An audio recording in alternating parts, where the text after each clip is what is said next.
क्या ये बात पता है कि भारत का लगभग 95% अंतर्राष्ट्रीय व्यापार समुद्र के रास्ते से होता है? तो चलिए आज उन 13 प्रमुख बंदरगाहों की यात्रा पर निकलते हैं, जो असल में भारत की आर्थिक जीवन रेखाएं हैं और देश की तरक्की की रफ्तार को बनाए रखती हैं। देखिए, ये नक्शा भारत की व्यापारिक धमनियों के पूरे जाल को दिखाता है। पश्चिम से लेकर पूर्व तक फैले ये 13 बंदरगाह सिर्फ नक्शे पर कुछ बिंदु नहीं हैं, बल्कि ये वो पावर सेंटर्स हैं जहां से देश की पूरी अर्थव्यवस्था में ऊर्जा का संचार होता है। और हर एक की अपनी एक अलग कहानी और अपनी एक अलग खासियत है। तो सवाल यही उठता है कि आखिर ये 13 समुद्री गेटवे देश की इकोनॉमी को चलाते कैसे हैं?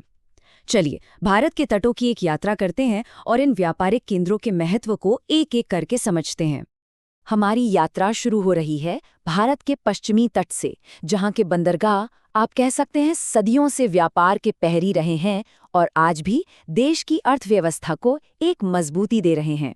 तो हमारा पहला पड़ाव है कांडला, जिसे अब दीनदयाल बंदरगाह के नाम से जाना जाता है। जानते हैं, ये भारत का सबसे बड़ा मालवाहक बंदरगाह है। इसकी सबसे बड़ी खासियत इसकी लोकेशन है। ये उत्तर भारत के बड़े बड़े इंडस्ट्रियल और एग्रीकल्चरल इलाकों के सबसे करीब है। मतलब अनाज और पेट्रोलियम जैसे भारी सामान का आना जाना यहाँ से बहुत आसानी से और कुशलता से हो जाता है। अब आते हैं मुंबई और नाहवा शेवा की इस दिलचस्प जोड़ी पर।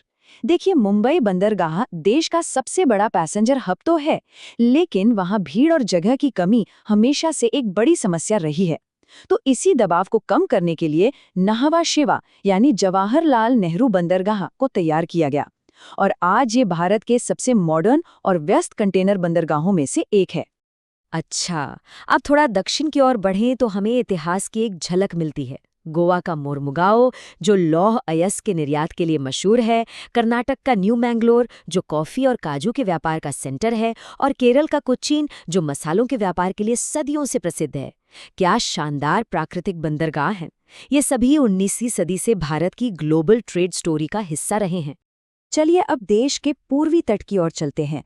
बंगाल की खाड़ी पर बने ये बंदरगाह सिर्फ दक्षिण पूर्व एशिया से व्यापार के लिए ही जरूरी नहीं है, बल्कि ये भारत के खनिज संपन्न पूर्वी राज्यों के लिए भी एक तरह से लाइफलाइन का काम करते हैं।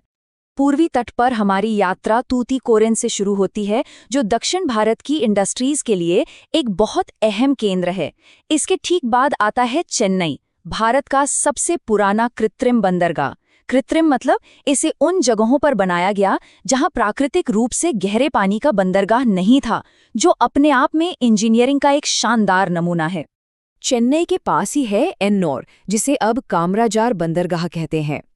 ये बंदरगाह सच में एक गेम चेंजर था। ये भारत का पहला कॉरपोरेट बंदरगाह बना। मतलब इसे किसी सरकारी विभाग की तरह नहीं, बल्कि एक प्रॉपर कंपनी की तरह चलाया जाता है। इस मॉडल का मकसद ही यही था कि इसे ज्यादा कुशल, प्रतिस्पर्धी और मुनाफे वाला बनाया जा सके। अब और उत्तर की ओर बढ़ते हुए हम पहुंचते हैं विशाखापट्टनम, जो भारत का सबसे गहरा प्राकृतिक बंदरगाह है और नौसेना के लिए भी रणनीतिक रूप से बहुत जरूरी है। फिर आता है पारादीप, जो ओडिशा के खनिजों को पूरी दुनिया तक पहुंचाता है। और आखिर में हुगली नदी पर बसा ऐतिहासिक कोलकाता, जो कि एक बड़ा नदी बंदरगाह है और पूर्वी भारत का कमर्शियल दिल रहा है। और हमारी इस लिस्ट का 13वां प्रमुख बंदरगाह है पोर्ट ब्लेयर।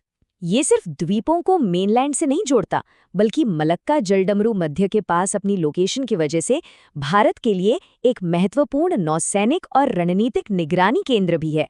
तो इस पूरी यात्रा के बाद चलिए अब एक नज़र में देख लेते हैं कि इन सारे बंदरगाहों के सबसे खास बातें क्या-क्या हैं। तो क्या समझ में आया? हमने देखा कि कांडला माल ढुलाई का राजा है, तो मुंबई यात्रियों का। हमने ये भी देखा कि हमारे पास कोचीन जैसा सदियों पुराना प्राकृतिक बंदरगाह है, तो वहीं चेन्नई जैसा मानव निर्मित इंजीनियरिंग का कमाल भी है।